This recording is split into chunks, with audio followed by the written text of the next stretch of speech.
Second biggest, second best live podcast in the entire world. In the entire world? Yeah, that's right. Biggest, second best. Okay. All right.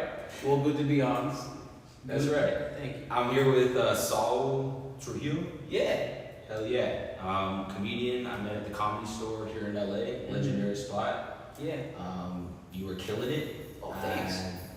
Definitely was laughing the most consistently at you the whole night. All the comedians up there were saying, "Oh, this room is dead. This room is dead." I feel like you took it over a little bit. Yeah. Well, it's also I've been a paid regular. Like got my name on the wall for about over a year now. Mm-hmm. So, but I took the advantage of being able to be there for things called fallouts. So when the normal list is done, when there's this, that's not Monday. Last time Monday was potluck. So potluck is going to be the open mic for professional comedians. So we're going to go up there, we're going to try new shit, we're going to do stuff like that. But there's this thing called fallouts on every other night where if you're not on the list, but you are a paid regular there and you're just like, hey, I want to go up very late. I go up at 1 in the morning, 12 o'clock at night, 2 in the morning sometimes, and I'm going up to like 7 to 20, just people who've seen comedy all night. So you kind of have to if I cut my teeth on that, I know that I could probably get stronger. So a normal audience, I just feel like it's like shooting fish in a barrel. Just because I'm used to people who are tired. You know, That's good. You want to have confidence like that. Just being on stage, all those eyes in front of me. Yeah. Before the camera started rolling, you were talking about your first time on stage. Yeah. Can you walk me through that again? My first time on stage was, how do people go up on stage now? I Googled open mic near me. Yeah. And it was like a club by the name of Laughs Unlimited in Sacramento, California. I don't know if you've heard of it. Yeah. So that's where I started. And there, I had done they had two things. They had an open mic and an open mic showcase. If you do well at the open mic, you could come back and do their open mic showcase. So I did the open mic. I had already 5 minutes that I had written out. It was a lot of self-deprecating, like fat humor, you know, stuff that you're strong with. And then that crushed. And then random scummy promoters started to get in my ear thinking, see, I didn't see what it was. I thought they were just being supportive and nice. They were like, oh dude, you're so funny, you're gonna be, if you keep going, you're gonna be one of the guys. I just started. But I didn't see that. What they had wanted was for me to bring 12 people to their shows. Oh, okay. They're you're amazing. Yeah, you're amazing. 12 Can you bring? Yeah. I didn't click it together. So, but the second time I had gone up, I deer in headlights. I had all my same material and then blanked and then walked off. Oh, so you didn't even say a single word. I was like, I can't do this right now. I gotta go. And your 12 friends are there. Yeah, I know. Actually, the 12 friends came the first time. Okay. Yeah, they were just supportive for my work. It's funny because I was working at a restaurant at the time, and then I had all these hot ass waitresses come because they were just being supportive to the language. And they're like, "We thought you worked at a strip club." Like all the guys, all the comics. They're like, "No, it was a restaurant. It was like an Applebee's or something." Applebee's. So the second time, my best friend and his wife came, thankfully, and they're the only ones who really saw me walk off stage. Yeah. But yeah. Taking a bite right there. Terrible move. No, you're fine. It's a new way of interviewing. That's right. Food in mouth. Very respectful with it. No. Did you always know you wanted to be a stand-up comedian? No. I think at some point in my life, I wanted, like, you're a little kid, you want to do like normal shit. Like I wanted to be a firefighter, or like at one point I wanted to be like I didn't know how height and size worked, so I was like, I want to be a basketball player one day. Oh yeah. Not knowing. When you're young, you can still get that growth spurt anytime, you know? No, but my dad was 5 flat. My mother was 5'3". Persistent G. Yeah. So there's no way. I was already a fat little meatball. You still have dreams. You're like, one day I'm gonna be in the NBA. No, you're not. But I wanted to be in the NBA, and I wanted to be a firefighter. And then those go away. Life happens. And then you were talking about going to community college. I went to community college at San Joaquin County Delta College. I was going to be a journalist. Journalist. Yeah. I would have loved working for like a Vice. Not making any money, but like traveling around. I like those shows. Shit like that. That's what I really wanted to do. And then I also was a notorious gambler. Don't worry, it's safe. I was also a notorious gambling addict throughout all that though. So I had gambled away all my college funds. Okay, you had like a fund. Your parents are like, No, it was financial aid. oh, It was you like, gambled the financial aid? yeah, it was like 3 racks. I gambled that away. And instead of telling my parents, I went to finance school. Oh, yeah. I saw a trade school commercial. Mhm. I was like, how am I gonna tell my parents I gambled it all the way? They're like, do you wanna come to Le Cordon Bleu, Sacramento? I'm like, Cordon Bleu. yeah. So then I just told my parents I'm changing careers. So I went to culinary school. And then from culinary school, in culinary school, people there were like, dude, you should be a comic. That's where I found out I should be a stand-up, is in culinary school. Just making jokes, making fun of the teachers. Talking shit more than anything.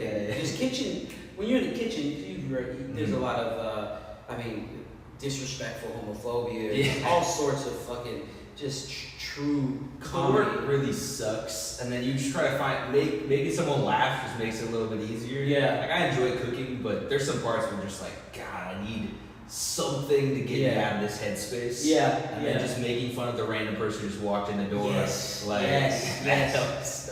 Calling attention to the very attractive girl with the big titties.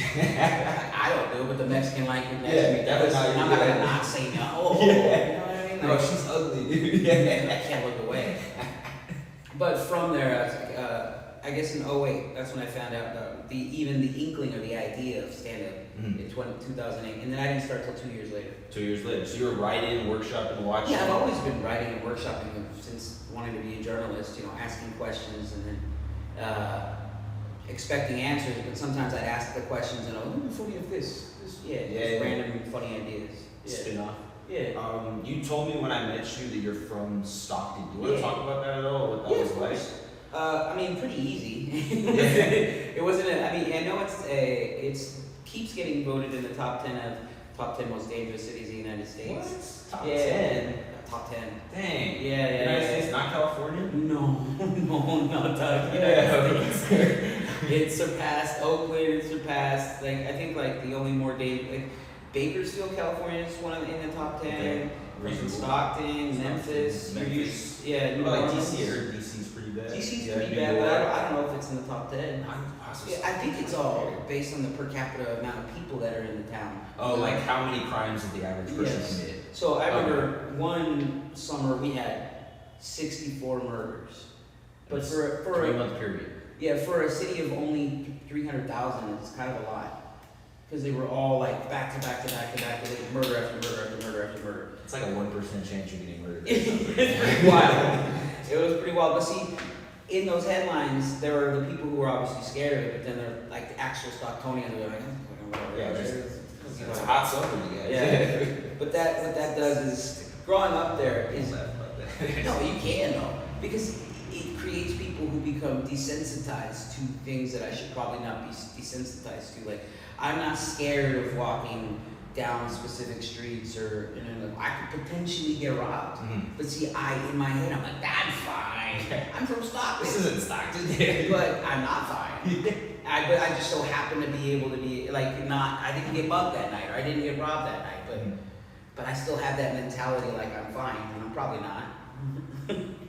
Yeah, that makes sense. So you're in culinary school, you're writing, and then you just Google open mics, you had that experience. What was your first couple of years in stand-up? You've been doing it for a while, like you said. 14 years. 14 years. Since 2010. It sucks. It's the most fun that will happen to you, but it also sucks because a young comic, all you want to do is do the next thing that you're not ready for.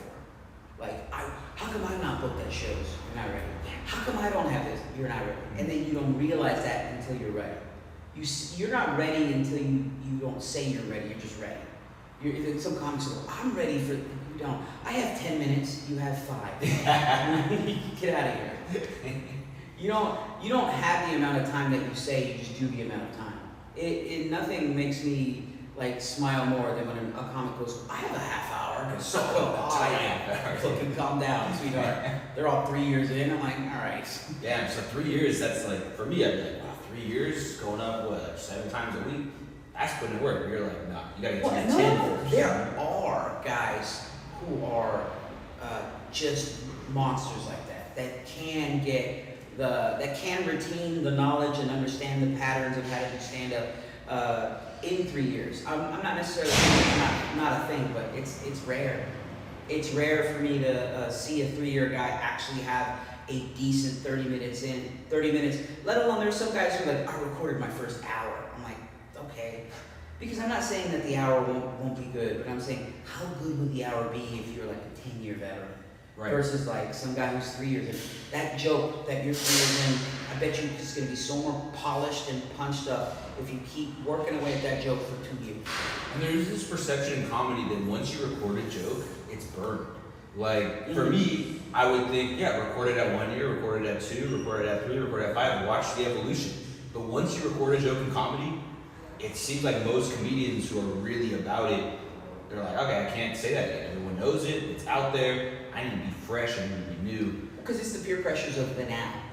The peer pressures of staying fresh and relevant, which back in the day was a lot slower. Now, because of the reels and crowd work and everything, everyone having to have a social media presence, everything's ignited to go forward. Like, it'll cause these new comics to just, a joke, I see a good premise or a good joke, and they'll do it, and then they'll burn it on reels, and go, I don't do that joke anymore. But dude, that joke has so much more meat on it for you to expand upon. But then they won't, because no, it's already on reels. I want to stay fresh. It's like, you can still stay fresh. Right. I've seen jokes from 10-year, 12-year guys.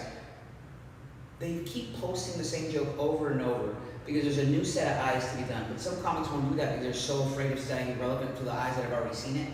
You know? Yeah, but there's, especially in today's culture where it's just short form content, the people who are watching what you're posting, unless you're really, really small, they're never the same people. You know, like you want some engaged people to help. You know, that's a whole different thing. Fucking open micer who's got like, I don't know, he's maybe got 10,000 followers, right? Which I'm not downplaying that. I'm not saying 10,000 followers.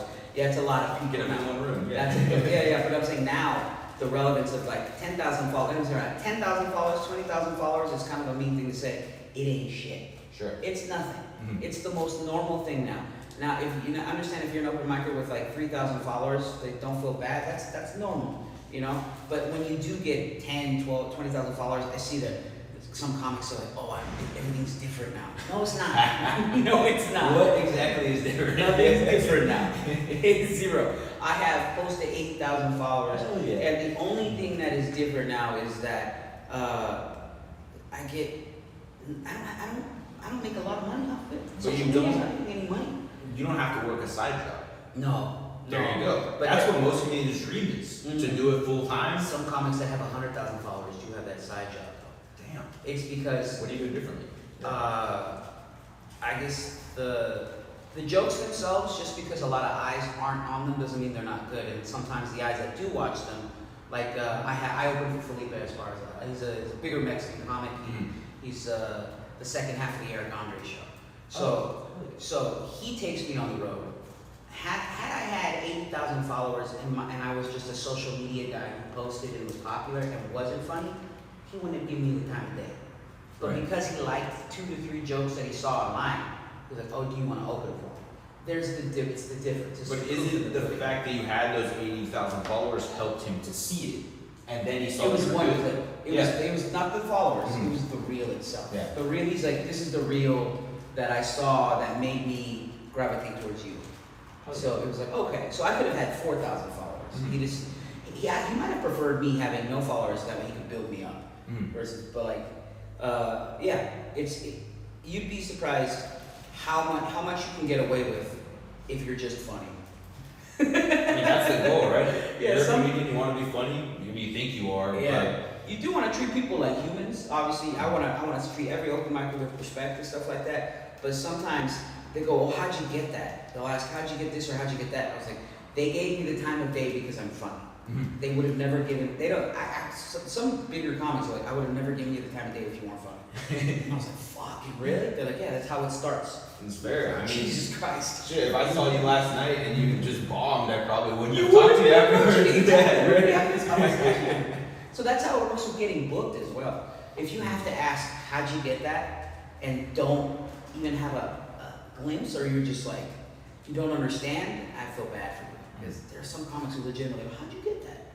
Change your set. Right. Being funny is the biggest thing. It's the biggest thing. But obviously, if you're just a dick, Like that also, like you could be funny enough, have room for growth, but then someone walks up to you and you're like, hey, you're great, and you're just like, fuck off.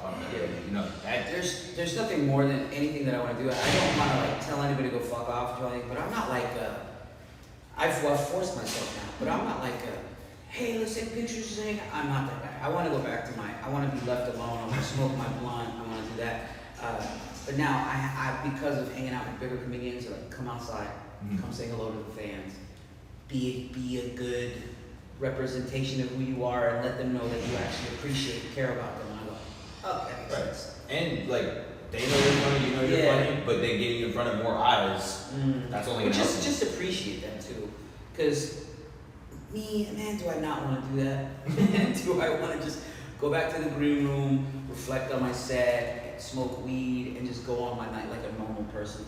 But sometimes, especially if I'm headlining, I have to go out, I have to go say my hellos, I have to put on, sometimes it's harder to put on a smile, but I have to go do that.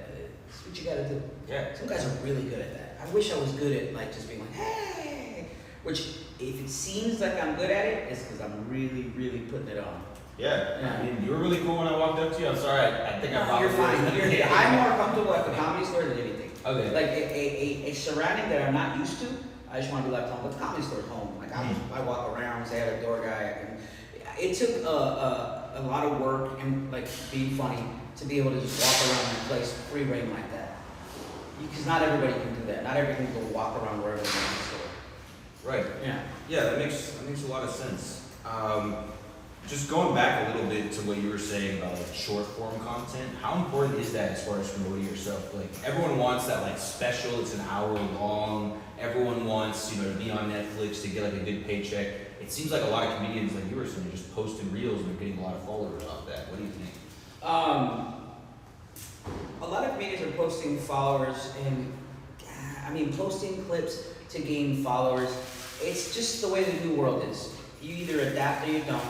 And what makes me upset is when I see a lot of older comics that do it in 10 plus years who don't have a social media presence and then shit on these comics because of the fact that they're popular and can sell out comedy. Like they can sell out a comedy club a whole weekend, but they don't have the hour yet, but because of the short form. And then like older comics will hate on that. I think it has to be a mix of, I respect that young comic for that hustle. It's because it's the hustle now. It's the new hustle. But at the same time, you can do that and sell out that weekend and then not have the hour and then never have those people come back again.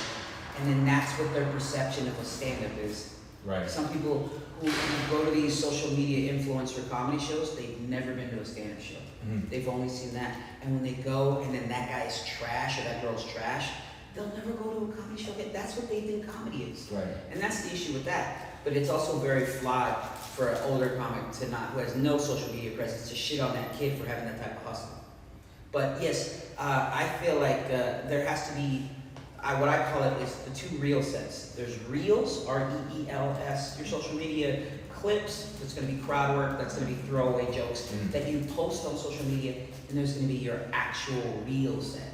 Your actual set, an hour that you have prepared. An hour. Yeah, that these people haven't necessarily divulged in. Like I have some short clips that I've posted from jokes that are new, but I don't post them with the new punchlines. Like this is an idea that I just started. I'm gonna post that. It'll probably get 10,000, 20,000 views, which is nothing. That's good. No, there's millions of I'm telling you, as far as me being scared of burning the joke. Right.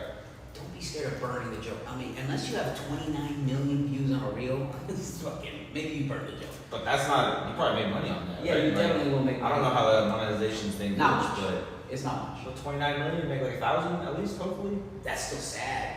He's Brand fucking right Snoop there, Dogg. yeah. Snoop Dogg, he's like, we got 2 billion fucking streams on 2 Spotify. billion?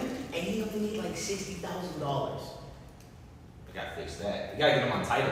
You know what I mean? Yeah, well, Tidal's, not a lot of people are on Tidal. It's mostly all the fucking Jay-Z's artists. Yeah. But that's, I just remember like Kanye coming out like, Spotify is ruining the industry. It is. We're gonna pay you 5 times more. Come on Tidal with me and Jay-Z. I don't know if they have podcasts. They should. They 100% should. Isn't Snoop Dogg like playing video games or something? Or like He's all mad now. Yeah, right.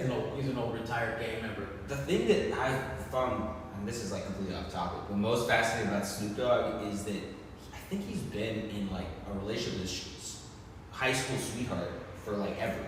Yeah. Which is like really cool because he doesn't really talk about it. It's just like, I just think that's awesome. No, that is awesome. I'm not a fan of his son though. Oh yeah. I was working at the comedy store. His son came in with a handler, which is like some guy who like right. Gets paid to make sure he's getting him out of trouble, and then a girl. But they were making this is when I was a door guy at the comedy store. Okay. Yeah. So I had fucked off, not doing my job, smoking weed in the corner, just not staying in the room of the main room, and then I get complaints from customers to the side that there's these two kids that are being very loud and disrespectful, and they haven't shut up for the past half hour. And the server who's working that section didn't tell us. So we go over there. It's just this kid and this girl. They're laughing at setups, punchlines. They're out of their mind laughing. And I'm trying to figure out what the fuck. Hey guys, quiet down. And they just ignore me, like disrespectfully. And I'm like, all right, I gotta go get security. And his handler touches me on the shoulder, tries to hand me $100, and he goes, hey, that's Snoop Dogg's son. He's on mushrooms right now. And I was like, what the fuck? I don't give a fuck who he is. He's being loud. Get the fuck out of here. And I came out with that energy, and then Snoop Dogg's son, I think, kind of saw and heard how mad I was getting. So then I get security over, and Snoop Dogg's son busts out a blunt, lights the blunt, starts smoking the blunt in the main room, looking at me the whole time. Looking at me just like, what the fuck are you gonna do? I'm Snoop Dogg's son. You're like, he's shit. And I'm just like, I look like if this was a Disney movie, I'm the bad guy. This kid just won. The fucking principal just got thwarted. You know what I mean? So I look like the fucking square right now. So I just, You let him go? No. As he was getting escorted out, he's getting escorted out. He's still smoking the blunt down the hallway. The security eye contact the whole way. Is like, the whole way, looking at me. And a little piece of me was like, fuck this kid, but also a little piece of me is like, that's the coolest shit I've ever seen. That's pretty badass. Pretty sick. It's like, fuck me at this point, man. I feel like in Snoop Dogg, you could have gotten away with it though. Like, yeah, it's Snoop Dogg. Snoop Dogg smoking anywhere, like. But Snoop Dogg bust a nut in a lady and you were existent. That's the whole reason you're existence. You ain't special. You're Snoop Dogg's son. Fuck off. That's how I feel about it. Like if my son, if I became famous and my son just started popping off anywhere else, I'd slap him in the back of the fucking head. Yes. That's a big difference. I agree. It depends on what you're known for though. Like, are you known for like drinking in public everywhere you go? Maybe the son gets a little bit of that clout, you know? Like you can't just fucking smoke a blunt wherever you want. That's crazy. Alright, I want to circle back though. Like, Yeah. That's hilarious. But so he's on mushrooms in the comedy store laughing at the wrong time. Is that a reason to get him out? Like, he has to laugh at the wrong time. You're fucking up the timing, and the people around him are trying to run the show. And to imagine like, just people. It was fucking nuts, and they were being loud. They were being like they were at a movie theater. Right. It's like, God, no. And they're on mushrooms. Right. It obviously, in the context of me knowing that they're on mushrooms, I'm like, I'll give them a little slack. It's crazy to come to a comedy show on mushrooms, but I'll give them a little slack. Right. But, you know, it was what it was. That's so funny. No, it's hilarious. Yeah, I don't like anymore. Right. Shit. For me, I'm just thinking like, if you're laughing all the time, the comedian's happy. But Yeah. you're like, no, you have to laugh at the right when I want you to laugh. Well, you have to, because there's somebody will build it, this is what I'm talking about, and then there's a punchline. Yeah. Imagine somebody like laughing over this is what I'm talking about, and then the punchline happens, like, I don't get that punchline because I don't get the setup. And you didn't hear the punchline. Yeah, that makes sense. It makes it hard to like workshop. It makes it hard to work in general, yeah. Maybe if everyone was on mushrooms at the same time, Yeah, that'd be a whole different time. I wouldn't even be there. Okay, so you worked in Stockton. How long before you went to LA? I know we're going back. 9 years. So I was in Stockton doing stand-up. And Sacramento, like kind of whole Bay Area. The whole area. So if you're living in Stockton, it's in the middle of everything. So Right. Bay Area's that way, Sacramento's that way, Fresno's the other, like more south. Is there a lot of sets in Fresno? Yeah. Oh, Yeah. I mean, I cut my teeth in Fresno and Sacramento. fun. More than the Bay Area, to be honest. But yeah, I'm living in Stockton. I did that for 9 years. 9 years. How often are you getting up during those 9 years? 6 times a week is hard because you gotta drive. 6 times a week is solid. Yeah, Really, really good. Sometimes, to be honest, really, like during the really bad gambling periods, 3 times a week. 3 times a week. I would cancel shows because I was. What was your? I don't want to trigger. No, you're fine. I'm not triggering anything. Yeah. What would trigger me is the triggering of when I know I have true addiction. It's not being at a casino. It's not being in Vegas. It's not even talking about it. It's the silence of nothing happening and everything being fine, and then just like me driving my car, like I want to go gamble. It's when I think I'm fine, and then it just slips. It's not even ever anything. That makes else. sense. Yeah. For me, and it's probably fucked up, but I have this like impulse like push those buttons sometimes, and so I used to like have a gambling addiction. I'm like, I have some dice in the car, have a couple dollar bills. Like, come on. No, unless I need a not even a casino. I need a card room. Yeah, big stakes, only cards, hold Hold 'em in poker. I'm holding in blackjack, 5 card, poker, high gow. Yeah, high gow. It's kind of the opposite of 21, but same kind of style. High gow, you get a shit ton of cards. Oh, really? Yeah, and then it's you're essentially matching. It's a whole thing. Yeah, I don't want to get into it. No, you're not getting into it. I just didn't play 5 card enough. I hear when. I don't like 5 card anymore. No, it's fine. I don't either. So what I give, like say $50 to like one of my buddies, and I go, here, go play us 5 card, make us some money. That's how I play 5 card. Oh, okay. Makes sense. So, are you okay with talking about it? Like, can I go into it? So, like, how did you get into gambling? And then my parents loved to gamble. My grandmother was a big gambling addict, but they had the money to cover it. You know, like my grandmother owned a business, but they were very much, and I'm not blaming them or anything, but they were enablers. Like they're like because they themselves were gambling addicts, but my grandmother had the bankroll to it. But you'd only hear about her winnings. You'd never hear about her losses. Right. Yeah. She's like, I won 1,000. Well, she probably lost 3,000 last month. You know? Right. Do you know what your all-time like win losses are? Do you keep track of it? It's gotta be $50,000 to $100,000 loss in my whole lifetime. Yeah. It's not crazy. No, but that is crazy. It is a crazy amount of money. Every check. Yeah. Every amount of money that touched my hand. I didn't have a bank account for a little while. I barely have a bank account now. For that culinary school that we were talking about, I never paid it. Never paid it. You still owe money. $22,000. I never paid it. It went, fucked all my credit off. It went into, I didn't go to bankrupt, but Sally Mae went under. There's a little company called Sally Mae that Collections? Went into collections.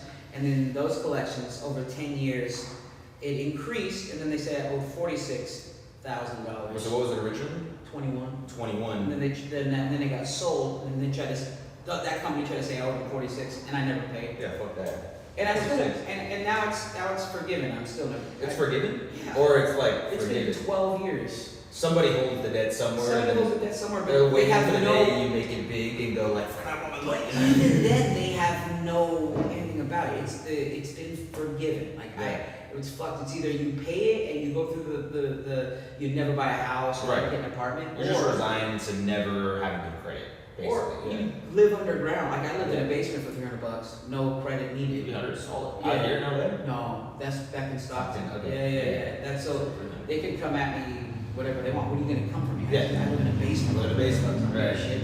So They come from a car though, or like you got some muscle. No. Right. I always have burner cars. I got a car in the shop right now. You can see it. Yeah, I have a car in the shop right now, and I think I'll always, even if they do make the money, Right.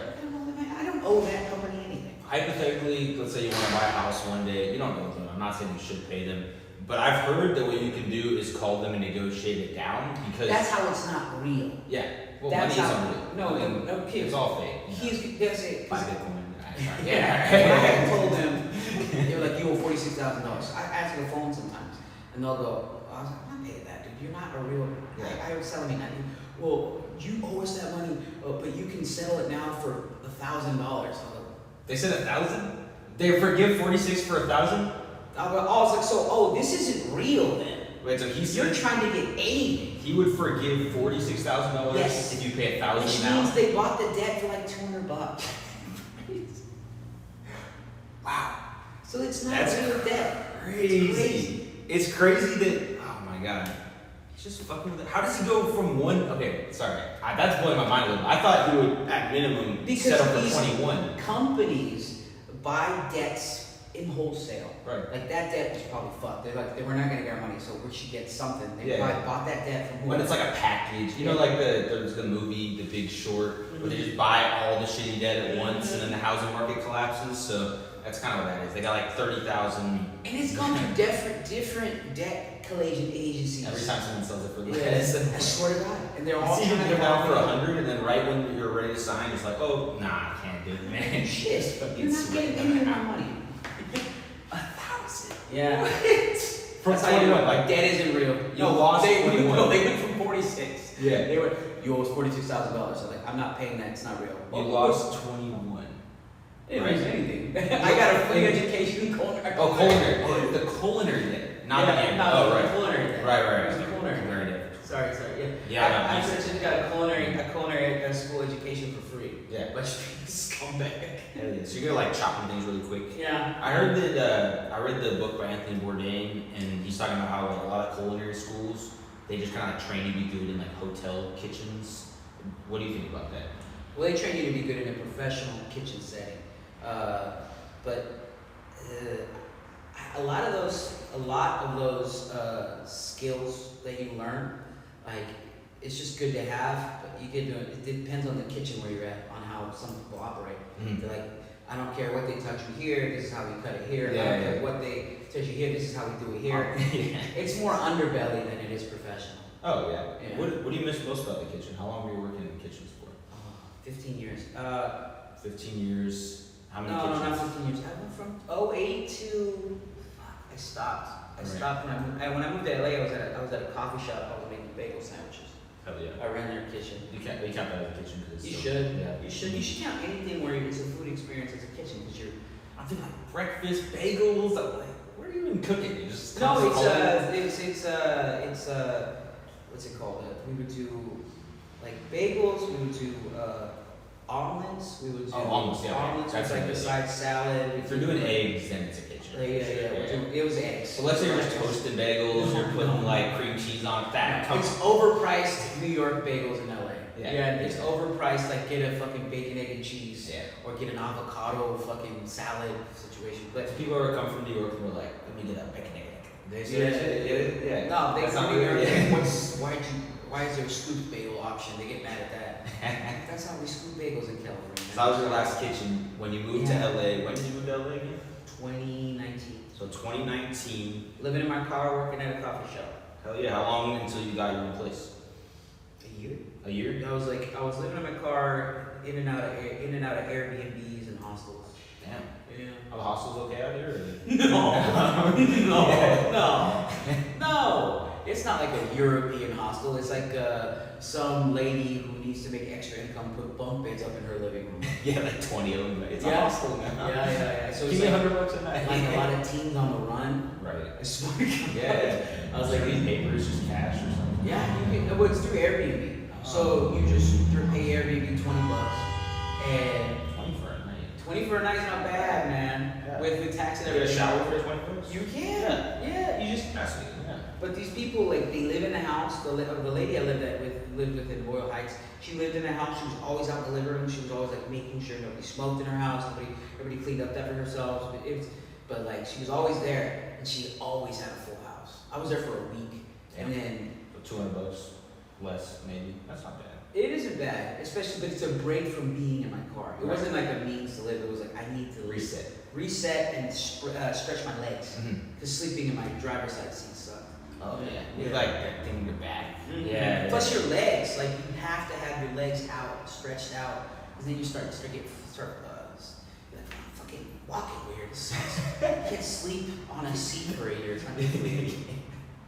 Definitely not. So you got your own place then 1 year after moving to LA. At this time, you're still working in kitchens. How long before you go full time in comedy? Full time in comedy. Oof. Now, full time in comedy for a comedian, especially a comedian who's going back and forth from full time to having day jobs.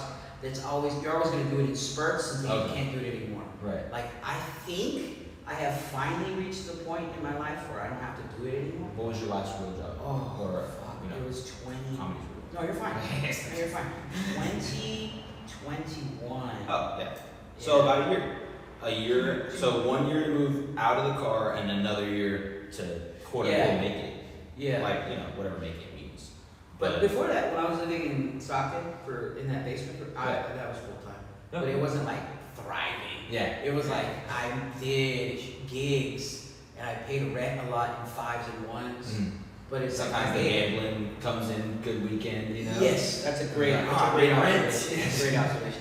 Sometimes I know that I'd be on a bender, so I'd hand my roommate like $300 at a weird time of the month. It's like, take this now, or else I won't pay you. So you never got into dice games at all? Nah, So I'm going back. Not at all. I love dice. Anyway. Do you really? Yeah, dice are cool. There's like some like math and it's like a little bit of strategy. There's a game called 1-4-24. I don't know if you've played that game. I have. It's a bar game. Yeah. So it's like 6 dice. You can't win unless you get a 1 and a 4. Yeah. And then you want the highest roll after that. That one's fun. And Liar's Dice is also really Yeah. fun. Those are like my 2 favorite dice. They're not like big gambling games. You can gamble on them, Right. But it's a drunk party gambling game. Right. For me, like I identified really early on that I love gambling, and I just limit myself to really small bet sizes. Mm-hmm. Like I think I would play a $50 game of Hold'em. Like I'd go all in for 50, and if I lose it, I'd walk out. Like I have the urge to just blow it all, but I'm like, it's not worth it. It's not worth it. That's good. Keep that impulse because gambling addicts will play your $50 game, your $20 game. But that's how it starts.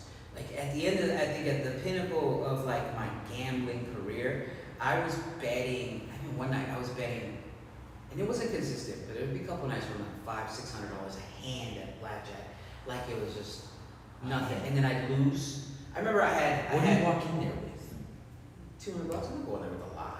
So $500 a hand. You just know the tricks. Yeah. You just know the tricks to win first. Yeah, win first. Win first, obviously, but bet big. Yeah. So I'm either there You for. can bully people around. Well, yeah, that's Start Texas building Hold'em, up. but I'm talking about blackjack. Oh, blackjack. Texas Hold'em I'm really good at. Yeah. Like the problem with my gambling is that I remember one weekend. It's the one that's like a 50-50 and you're like, oh, I can do it, and then you lose. There were 2 poker tournaments in Stockton, and I won both of them. And they're just like the local. First place is $1,500, second place is but I won. Entry. So $50 entry. That's not bad. So I won the Friday, Saturday. So I had $3,000 in my pocket. I lost that in 5 minutes the next day, playing blackjack. Why? Because Why? Why? I don't know. And you want to know how I felt? I felt nothing. Damn. Zero. I want to say just two more moments about gambling, and I love talking about it. But the only game I'm gambling on right now is backgammon, which is a strange game to gamble on, but it's really fun. It's really old, and I got into it with my Bulgarian friend Alex Bojanshev, legend. But you roll the dice and you try to escape around. Have you played backgammon before? No. Oh, dude, I recommend it. It's so great. But this is the main point that makes it fun at gambling, right? Because it's like a $1 game, right? But there's a cube called the doubling cube. And at any point in the game, you can double the stakes. Okay. And if they say no, they lose the money. Mm-hmm. And so we'll just get up there like, $30-$40 games. That's kind of where we both start getting like a little bit, I don't know, should we go to 60? Because you just, it just keeps going up and up. Like if I start at 5, I lose hundreds. But so far, it's kind of been $50 swings, which is nice. And I win a little bit more, but he wins sometimes too. That's good. You shouldn't be, especially gambling with your friends. It should be playful. It should be nice. Like, you owe me for this. Yeah, and I'm not like collecting, right? I have like a ledger on my phone. Like, he owes me money, but I'm not. Every time we play, I just like add or subtract to that. I'm pretty close to one of my best friends, and I know he's my best friend because he never brings it up. And I hardly talk to him because I'm not the best of friends to communicate with. Like I don't call, I don't text. Right. It's your birthday. Like but I love my friends. Oh yeah. But I'm super introverted in that aspect. So I owe him. I think I've added it $3,000. Oh yeah. And he hasn't. Yeah, he's cool about it. Yeah. No? It's been 10 years. 10 years. But Do you still gamble with him, or you play against him? I don't gamble at all. I don't. He gambles. He's a professional gambler. He works at he works at a casino. He knows how to bankroll really well. He keep his money well. He's really good with his money. He's really good with the strategy of poker. Yeah. Like he would. It's like mine. Is that thing like play the man, not the game? Is that see, that's what I was doing. He's good at the math. He's good at the math. But he would call me action Saul because, I mean, I'm crazy. I just go all in situations where 50-50, I'm getting called. Yeah, 50-50. 50-50 is great because you're like, I could 100% of the time I don't have it. Yeah, I'm just really? I'm just. You sound 50-50. But that you're I'm getting called. I'm getting called. Yeah, I'm losing. Oh, so you know you're getting I'm all in. 50-50. I'm all in. Well, he'll call it and he'll go. See, that's a game I'm not playing. Yeah.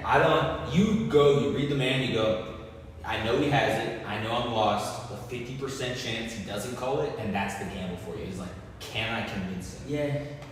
But then I also love showing if I could just not show, it was 7 bucks, and then I go, he'll call me later. Like later on that night, he's gonna give me back for something. I'm like, I can't pull that all in bullshit. But I love it. I love that feeling in my stomach, which is I think I would enjoy skydiving or something. Oh yeah, I want to skydive, but it's expensive. Yeah. It's Or like bungee jumping or It's something. like 60 seconds of fun. I'm like, I don't know. I'll do it eventually. Yeah, There's like this one in Lodi. It's like $150. But That's the one people die. That's a high death rate. Yeah, That's a high death rate. Everyone who knows about it is That's the one. You mean the one people die on? Yeah, that's the other one's $300. I don't know how it's still in business. People talk about that. They have an iron tight rate, like fucking waiver rate. Like no. If you die, don't sue us. Yeah, it's like you can die. It's like 50-50 this place. You know that going in. Sign right here. All right, let's do it. All right. When was the last time you gambled? I want to say I do it every now and then. I slip. Yeah. And then it'll be like $40-50. I want to say it happened 3 months ago. 3 months ago. And it was like at a casino. Brandon had $40 cash, and then I had gambled it all away in like 2 seconds. And I was like, I don't see what I saw in this. Yeah. It doesn't feel the way I feel, but I still shouldn't test that fate. Shouldn't taste it. Shouldn't test it. Well, because you know the stakes get higher. Like I said, I was just feeling normal, Yeah. and I was just, I want to gamble, and I fucking did it, and I go, why did I do that? Yeah. And there was one time with the situation because he lost. I even done it where I had won. I doubled my money. I had $40, I made $80, and I was like, But it's what am I not doing? enough. I was like, what is this? It won't be enough. We get So then I walked away, up That's good. $40, but it was still like, I still felt awful. Because I was like, what are you doing? And because you made a commitment to yourself. Yeah, what are you doing? Right. But there's those, 3 months. What's your biggest win, biggest loss? Just going deep on this. Biggest win. I'm sorry. No, you're fine. No, it's not a big deal. I can talk feel about it like now. this is shit. No, I can talk about it now because it doesn't affect me. Right. It doesn't have control of my life anymore. That's good. Nothing. I'd say like in the realm of 9,000 one, Yep. and in the realm of like just in one sitting. Sitting or bet? Yeah, either one. Oh, the most I've bet 2,500, like one hand. One hand, 2,500. And then the lost 25. Yeah. And then one sitting win was 9,000. One sitting lost was One sitting lost. I guess we'll base things off of a technicality. I guess a paycheck would be like $900. $900. But see, I break that $900. I bring it up to like 2,000-3,000, double my money, and then just play with all that now. I'm like, So you do have a good. You're not like, let me borrow friends for my family. Money for my family. buddy, yeah, it was. So you only lost 900. Seems like a lot. No. That's the most they get. But after I lose that, where am I going to go get more? So it's like $900 chunks, but in one day it could be boom, boom, boom, boom, boom. Where I owed almost every other person money. Almost every person in my life I owed $100 to. Yeah, it really it took over. But that's why I don't. My wife hasn't seen that part of who I am. Really? And I don't ever want her to see it. I think that's a big part of it. Yeah. So you are married. How long have you guys been married for? Since 2020. 2020. Mm-hmm. And did you meet out here in LA? We met in Lodi, California. Yeah. She was at a wedding. Sorry. Non sequitur. Head to Lodi again. Creedence Clearwater Revival. Anyway. There's that, and then there's also a song by Kate about Lodi. The song. Yeah. No, I remember CCR. Yeah. Awesome. My guy. Yeah. Cool. Married. Fuck yeah. Let's see. So I want to take a little bit of a left turn just to. So you talked about how you got into comedy. Who's like the comedian that you like? Who's your favorite comedian right now? Right now, or just I mean, Chappelle is always gonna be my guy. Chappelle's always gonna be my guy. Mm-hmm. He's always been my guy, but he's going through his. Oh man, he knows he's the greatest of all time, just because people have been calling him the greatest of all time, and he loves the smell of his own farts, and I find that ugh. Okay, so he's a little bit not a man of the people anymore. He's a man of the people, yeah. But he's just like, it's just like he knows he's as good as he is, and he says it, and I don't know why that bothers me. And like I'm a big guy who control your ego, but if you're the greatest, you're the greatest. He went a fucking goat on stage one time. That's hilarious. I guess, but I'm like, what the fuck are you doing, man? You're fucking acting like a douchebag right now. I love you. I think you're the greatest. I have friends who open for him. Yeah. And to be honest with you, I don't know if it's just me, but I don't want to meet my heroes. Okay. Fair. I don't want to meet my heroes are Dave Chappelle and George Lopez. I don't want to meet those fools at all. I walk them to stage in reverence and like, oh, these guys are great. Right. I don't want to meet them like, these guys are fucking dickheads. Yeah. I don't want that. No thanks. You'd rather just keep using that as fuel. Yeah. Okay, what about up and coming, like someone who you think people should watch out for?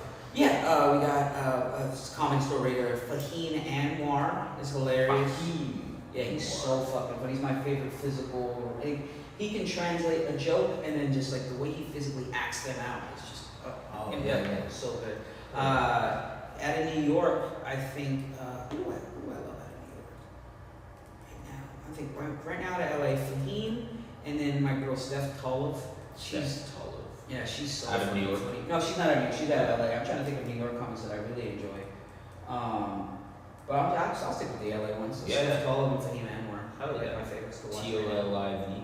TOLEB. Alright, I'll check them out. Yeah.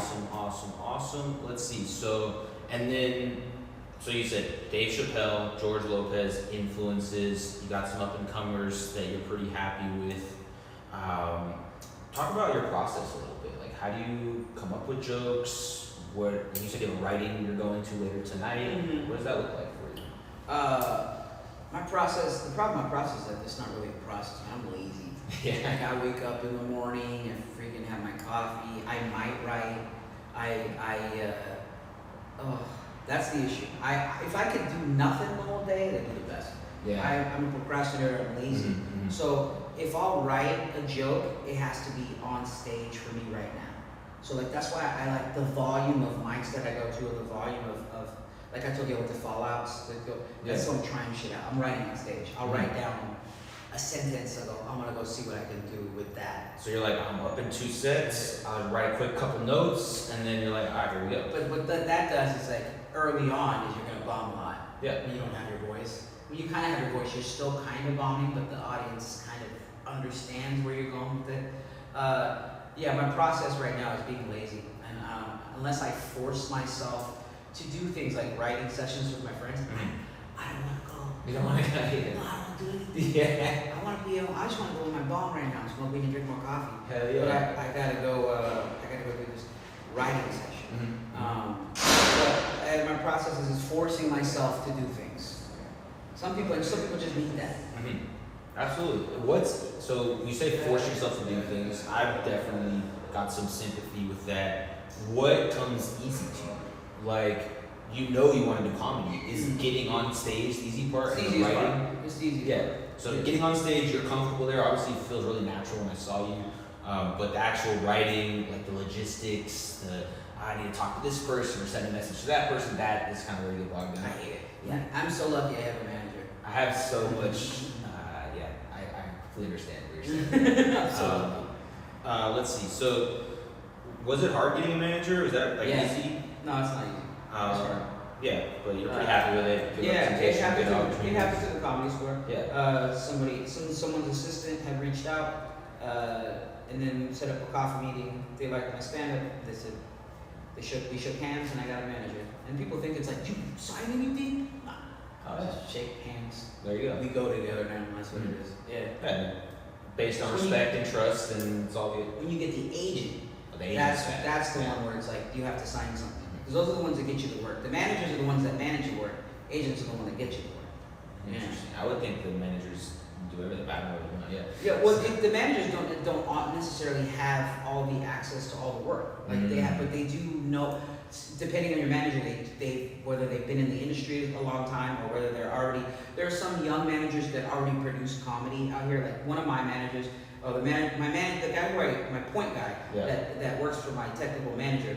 That guy produces shows throughout Los Angeles, so he has helped me get road work. But that's a specialty. Open for people. He's like, oh, this guy. Well, headline in Washington D.C. because he had it connected there. Is that on tour? Like, are you going on tour, or you're just like flying one, just flying or like a weekend? For a weekend. The tour thing now is very new. How do the flights work for that? You getting paid enough for the flights? Sometimes. And you make enough to go over or not? They'll pay you a flat rate. Yeah. They'll pay you flight and hotel.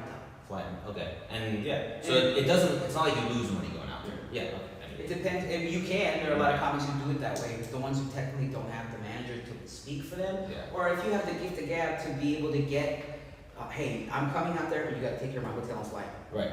I'm not that guy. It depends how much clout you have, or like how bad they want you, because some people just underbid you. They want to spend less. Everyone wants to spend less to get more. I just did a gig at a gig in Fresno, California, and I don't want to say how much I would have quoted them, but if it weren't for my manager got me 4x the amount of money that I would have asked for. And I was like, thank you, because I would have never think to ask for the amount of money that you asked for. You have to know who you can push and who you can't. It's a science to it. Yeah. And it's good to have someone to do that. Yeah. Because you want to just focus on comedy. Yeah, really. That's awesome. Okay, so you said that you have been touring with a guy you found you on Reels originally. Felipe Esparza. Would you consider like him a mentor in comedy? Or? He's the only mentor I think I feel like I've ever had. Yeah. Even in this late in the game, as far as him teaching me how to book, like him and his wife teaching me how to book flights or how to talk to these specific bookers, how to talk to fans. It's you never stop learning, or it's things that you probably have already known, but you're too hard-headed to do. Yeah. But as far as anyone being close to a mentor, he probably doesn't know it. But yeah. Sure. Yeah. So you can if you have a question about like a bit or some kind of like logistical or any kind of thing, he's good to go back and communicate it or no. He's also Mexican. So Mexican. No, because of the fact that it's like they like a lot of the Mexican comics, like if they like to be left alone. They're introverted, like they're like just let me live my own life. Yeah. I'll text him like, hey, how you doing? Yeah. Every now and then he'll go like, yeah, cool. All right. Yeah. We just don't have that relationship like that. Okay, cool. Yeah. But when you're there and things. Yeah. That's awesome. Okay, let's see. Boom, boom, boom. And so you came out here, you started. So you said that you were a door guy at the comedy club. Mm-hmm. And I asked you earlier when your last real job was. Was that your last job that wasn't a reality? Yeah. How did that work, getting a position as a door guy? That's like pretty prestigious. Like a lot of comedians want to be a door guy at the comedy store. That was the goal of moving to Los Angeles to begin with, because my best friend who was a door guy, his name was Steve Fury, he had pretty much gave me the blueprint as to what I should do in order to become a door guy. And then when the pandemic happened, a lot of door guys quit and moved to Austin to go waiting for the membership to open. Joe Rogan. And then that left a bunch of spots open, and I took one of the spots. Hell yeah. Yeah. Okay, let's see. Just got a couple more questions. You've been really great. Let's see. So you're at the comedy store, you're going up, you're getting paid, you leave the door job position. At what point do you become a paid regular? Because that's kind of like the next milestone. You're a door guy, then you're a paid regular. Yeah. And that took me. It's funny that I talk about it like I age it like it's a toddler. That took me like 18 months. Oh yeah. Which is like they almost year and a half starting to speak a little bit. Yeah. They almost didn't want to. They didn't want to pass it because they had a 2-year rule before you could pass anybody. But then they were just pass it. Yeah. Just too funny to not pass. Yeah. But then that's good because it opened the floodgates for like my other friends, like my buddy Chris Riggins. He got passed in like a year. Oh yeah. So it's like now they're just like look, we're not gonna make them go through the process of having to do sweep because of like tradition. And if you're good enough, just go. Yeah. Are they like worried that if someone's good, they'll just use it as springboard and not stay? Is that a kind of here's the thing. as legendary as the Comedy Store is, at the end of the day, the only thing they care about is selling alcohol. Mm-hmm. They are a bar at the end of the day. God. They're a bar. So $16 for well whiskey. Dog, I know. I understand. I understand. So like, you are funny enough to keep them there laughing and drinking, then you're going up. Okay. Like your Bobby Lees, your Andrew Santino's, everybody who's famous, people are coming to see them. They're coming to buy drinks to go see these people. And your focus should be on being that guy. But understand that if you don't become that guy, someone else will become that guy. You know, like there's enough people who are hungry who want it. Yeah. Do you want to talk about the Comedy Store at all? Yeah, like what it means to you? Yeah, it means such a lot legendary to me. place. Yeah, it means a lot to me. I haven't been here in LA long, but I consider it my home club. Yep. Kind of funny because normally people would consider where they started their home club, but it could just be the way I am. I never got the 9 years that I was in Sacramento. From the staff, they're always friendly. They're always super nice, but they never because they never formed my stand-up. It was always me showing up, and I'm not saying I wanted to be baby or anything. But I never felt like I was a part of that club. It wasn't until I got to the store until I was like, hey, you're family now. You're a part of the store family. Welcome. And then I never, remember the show Cheers? Kind of, whatever. Yeah, I didn't get fully into it, but I did watch it. Neither did I. But it's it always felt like people always knew my name when I walked in, and then they always treated me with a specific reverence and respect that I just didn't get from Laughs Unlimited. But that's why I started there. Yeah, I started there. They looked at me when I was a little snot-nosed comic. Yeah, so it's different. That makes sense. But I don't think I'll ever work that club again. My home club. I might. Come back. I might come back, but I don't blow it out. It doesn't make. I don't have that whole that I should I'm gonna go back there one day and I did at one point though. I did. I wanted to go back. Nothing more than anything. I wanted to go back and headline that club, but now I'm past that point. I don't want to say better than the club, but that's how I feel. Yeah. Yeah. Oh yeah. You need to have a little bit of ego to be on stage. Yeah. You want all the eyes on you. Want them hanging on every word, laughing at the right times. Bro, and it takes everything. Sometimes the ego comes easy, and sometimes I'm just a muttering, questioning mess who just questions himself all the time. Oh yeah. And that's most of the time. But when I can, I go, I'm the shit. Hell yeah. It feels better. Yeah. Let's see. So you're a paid regular. I've heard about this thing that happens at the Comedy Store or other clubs where you have the more famous guy comes in, he bumps you off your time slot. Yeah. Are you the guy who's bumping people or are you getting bumped? No, getting bumped. You're getting bumped? Yeah, I'm getting bumped. Is that first? I got bumped by Nah, it depends on the person who's bumping. Like if Bill Burr or anybody who I fucking love and respect bumps me, I go, yeah, fucking by all means, I don't give a shit. But if it's some fucking famous guy who I don't respect. Not funny, not funny, just popular. There's been a guy, he's gonna go unnamed, and he's fine off stage. Yeah. But he has been in a shit ton of movies with Seth Rogen and stuff like that. And he just, he stinks at stand-up. But people see his name, they buy tickets, it sells out. Fuck, I had some good jokes tonight. And this guy will go up there and I'm going to give it away by saying what it is, but I'm not going to say his name. He'll go up there and he'll just sing cover songs sometimes. Funny. He'll just go up there and sing on a piano, and there's no jokes. Not a funny song. No. He's like singing Nickelback. He's singing like Usher. And there's people, I know that. And it's a mind trick. He just brings all his friends or some shit. No, the audience loves it because they're seeing this movie guy who's a movie star just sing Usher on a piano. Kind of good, and he's crushing because what he's doing is bringing out nostalgia. Imagine if fucking Jerry Seinfeld came out, started playing guitar, and just started singing. Oh, this is kind of crazy, weird. But I think Adam Sandler's doing that now. I've seen Adam do jokes. Adam has setups and punchlines, and he does. Sometimes he does bar jokes, but they're bar jokes hero. You know, when you say bar jokes, like a guy, a rabbi goes into the heroes. Heroes. Right. Yeah. That's funny. So kind of circling back to that, last night, you know, there's the guy, the host, who comes in between everyone. Fraser Smith, yeah. Fraser's hilarious. He had a couple of like super pussy. But he's old school, man. All those jokes are from like the 80s and 90s. That'd be like bar jokes. That's what you mean. No, that's something he wrote. He wrote that. He wrote that. Bar jokes would be like somebody who wrote that you really can't. You don't know who wrote that joke, and they're still doing it on stage. You know, it's just like chicken cross the road type jokes. Okay, so the host after Fraser, what was it? Bob Wheeler. Bob Wheeler. I'm pretty sure. So the first time I went to Steiner Comedy Club, or the comedy club, like right before COVID, 2019, random one-off. It was like a Sunday night, and I think he was hosting. Did he like close out Sundays for a while or no? I don't think so. Okay, someone else who's also bald and similar shape. Yeah.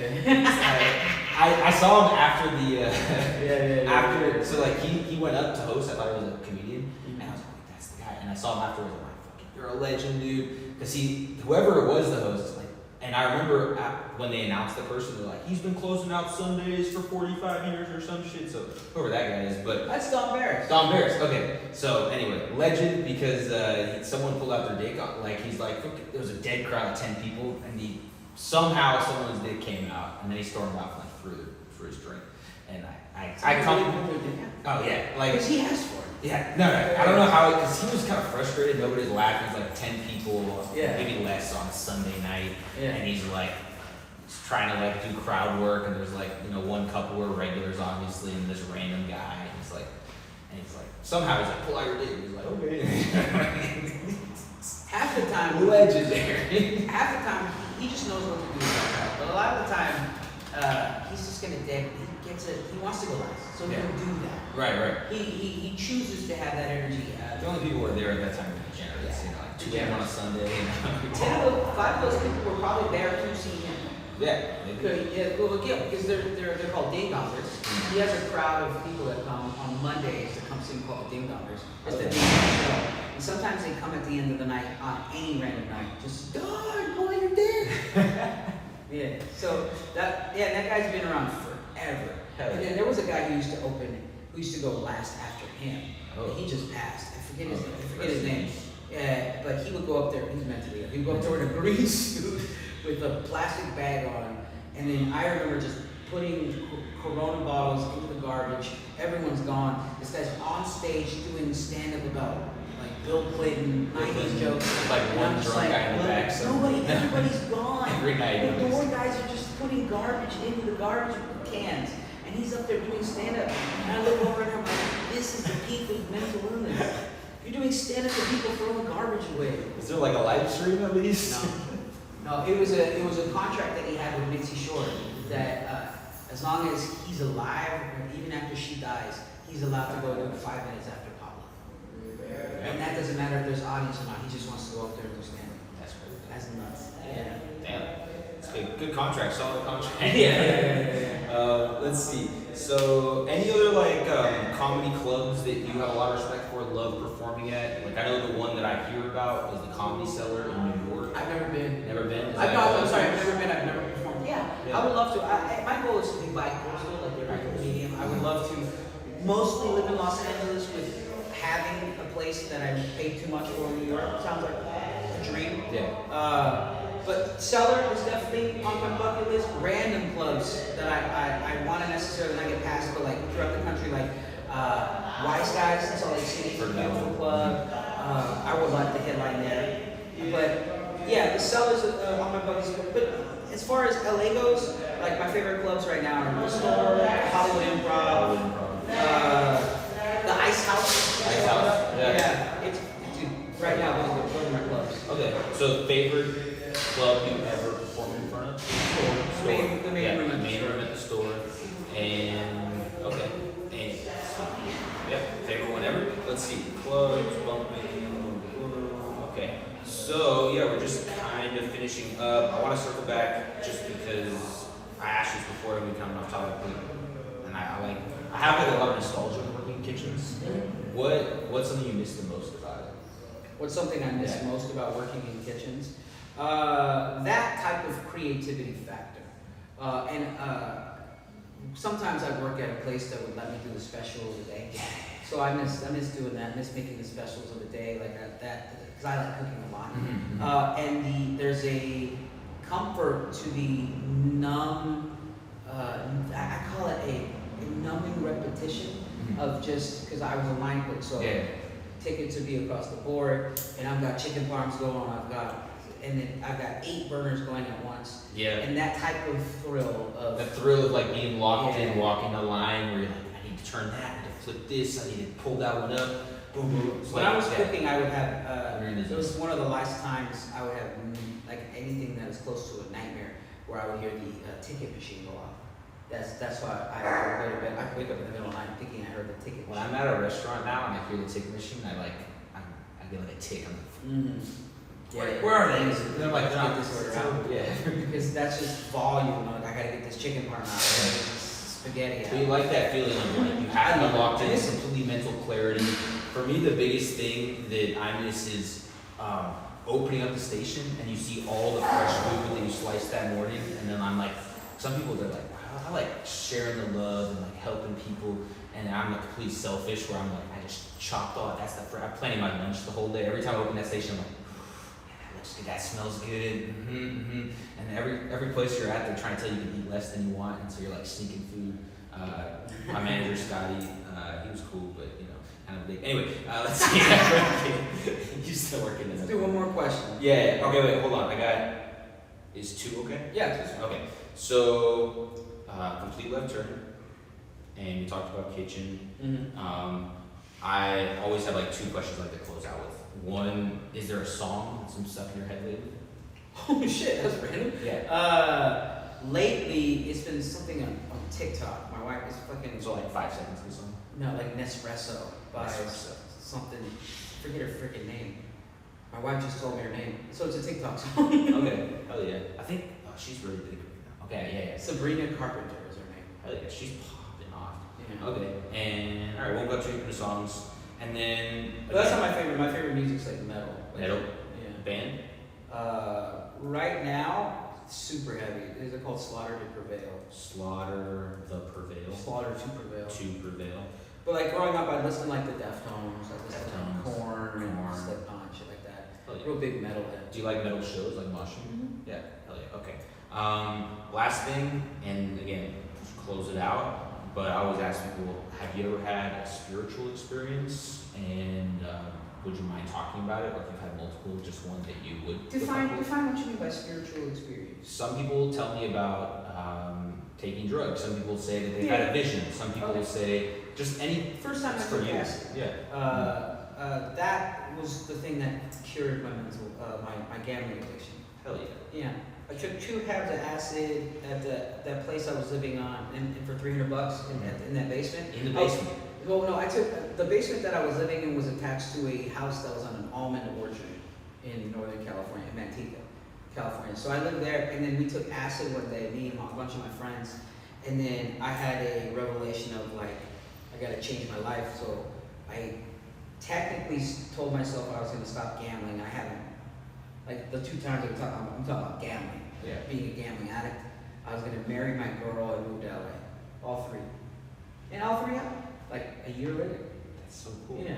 No more gambling. Marry my girl, move to LA. But comedy, nothing changed there. You're just locked in. The whole point was for comedy. Right, for comedy. Yeah. Oh, so before that, you're like, I'm just fucking around. If I move to LA, then I'm committed. Was that? There was always talks of moving to LA. Yeah. There's always talks. Every comic has that talk with themselves of like, do I gotta get out of here? Is it time to move?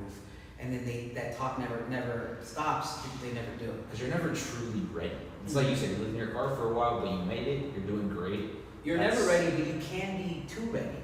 Yeah. People don't think about that. Like I moved here. I feel like when I was 34. I think almost on the cusp of too ready. But you don't want to fucking move to LA when you're 40. What the fuck are you doing? Yeah, that's right. What the fuck? You can move here when you're but I'm not saying you shouldn't. But you don't want to. That's crazy. Now you're an old fucking middle-aged man in LA competing with young open micers who are gonna get something because of their youth, and then maybe they might be a little bit as funny as you. You gotta compete with that. So, but it worked out, you know. Hell yeah. It's working out. We'll see. It's working out. Yeah. Well, good luck to you. We're gonna close it out here. This is BSnBanter, second biggest. Second best live podcast in the entire world. I'm Tyler Kroll. This is Saul Trujillo. Yeah. Anything to say to the people? Close off. Fucking watch this goddamn show. All right, watch this. Yeah, Twitch. you better. Mm-hmm. Yeah, it's gonna be big. I swear. Okay, peace. All right, now we get to see if it's still live. It's still live. Woo! 2 people are still with us.